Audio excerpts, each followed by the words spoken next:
சொன்னது நடந்ததா? நான் சொன்னது நடந்ததா? என்ன நீங்கள் சொன்னது என்ன நடந்ததுன்னு கேட்கலாம். நான் என்ன சொன்னேன், நேற்று விசித்ராட்ட பூர்ணிமா வந்து ஆறுதல் சொல்லிட்டு இருந்தாங்க இல்லையா, அதுக்கப்புறம் இந்த விஷயத்தை கண்டிப்பாக அவங்க எக்ஸ்போஸ் பண்ணுவாங்க அப்படின்னு நான் சொன்னேன், நடந்தது. இப்போ பூர்ணிமா இது ஆக்சுவலாக மாயாவுக்கு என்ன நடந்ததுன்னு தெரியல. அவங்க ஃபஸ்ட்டு போய் தினேஷ்கிட்ட கேட்குறாங்க, என்ன ஏதோ உங்களை பற்றி பேசுனதாக. அதாவது கமலஹாசன் அவர்கள் தினேஷை பற்றி தான் பேசினார்னு அவர் எங்கேயும் சொல்லலை. பட் மாயாவுக்கு தெரிஞ்சிருக்கு இது தினேஷ் பற்றி தான் பேசப்பட்டிருக்கு அப்படின்ட்டு. இல்லை அது பர்சனல் விஷயம், அது நான் சொல்ல விரும்பலை, அது அப்புறமா நம்ம பேசிக்கலாம் அப்படிங்கிற மாதிரி அவரும் விட்டார். பூர்ணிமாட்ட வந்து கேட்குறாங்க. அப்போ அவங்க சொல்லிடுறாங்க, இந்த விஷயத்தில் நான் விசித்ரா மேடமை சப்போர்ட் பண்ணவே மாட்டேன். ஏன்னா இதுவே இப்போ தினேஷ் வந்து விசித்ரா அவங்களுடைய ஃபேமிலி பற்றி பேசியிருந்தா அவங்க என்ன பண்ணியிருப்பாங்க? அதுக்கு நான் கேட்டேன். அதுக்கு அவங்க என்ன தெரியுமா சொல்கிறாங்க, எனக்கு வாழ்க்கை இருக்குது, அவருடைய வாழ்க்கை முடிஞ்சு போன வாழ்க்கை தானேன்னு சொல்கிறாங்க. இது எவ்வளோ பெரிய தப்பு. அப்படியா, இவ்வளோ விஷயம் நடந்திருக்கா? ஆமாம்.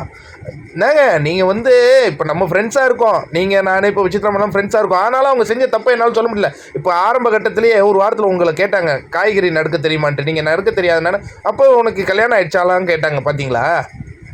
புரியுது. அதேமாதிரி என்ன கூட சொல்லியிருக்காங்க, நான் சரி ஒரு முறை காஃபி சரியாக போடல, நீ எப்போ போகிற வீட்டில் எப்படி இருப்பா அப்படிலாம்.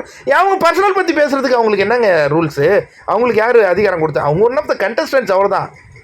அவங்க ஒன்றும் ரெஸ்ட்ரிக்ட்லாம் பண்ண முடியாது. அதே மாதிரி மற்றவங்களுடைய பர்சனல் விஷயத்தை பேசுகிறதுக்கு அவங்களுக்கு அதிகாரம் கிடையாது. நான் போய் கேட்கும்போது கூட என்னுடைய ஃபேமிலி விஷயத்தை அவர் பேசினா நான் சும்மா இருக்க மாட்டேன் அப்படின்னு சொன்னவங்க, அவங்க ஃபேமிலி விஷயம் பற்றியும் பேசுகிறதுக்கு சரியான அவங்களுக்கும் உரிமை கிடையாது தானே அப்படிங்கிற விஷயத்த இப்போ மாயாட்ட சொல்லிட்டாங்க.